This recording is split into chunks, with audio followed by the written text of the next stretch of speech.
What did you have to trade Questlove for? How did you hear about that? I don't know. That's a good story.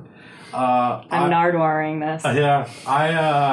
It's funny. I had a friend who's an engineer at Chungking Studios, and they were having a clearance of a bunch of old gear that they were just selling to gearheads.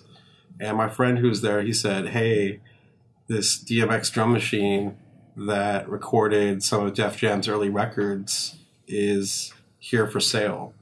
And so I went down, and sure enough, the actual machine that made Walk This Way and like Slick Rick and LL Cool J albums was for sale. And so I bought it, and I had my friend clean it up and dump the sounds onto a drive for me. And then I took it home and got to tell a neat story at parties about how I owned the DMX drum machine that made these classic Def Jam records, but realized it never came out of the box.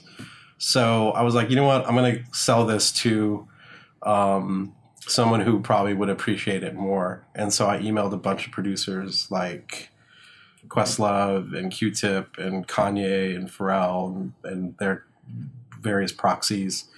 And like 5 minutes later, Questlove called me up, and I've known Quest since like 96. And so he called me up and he's just like, I want it now. And I was like, okay, it's yours.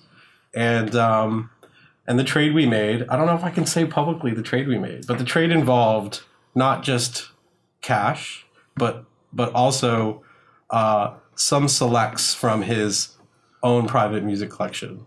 And he made good on that promise, because he knew for me it wasn't about the money, it was about the music, and he trusts me with some of this stuff. So some of the gems in his collection ended up in my collection.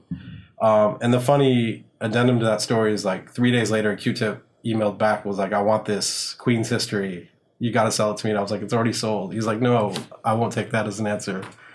And I stayed true to Questlove because he was the first one.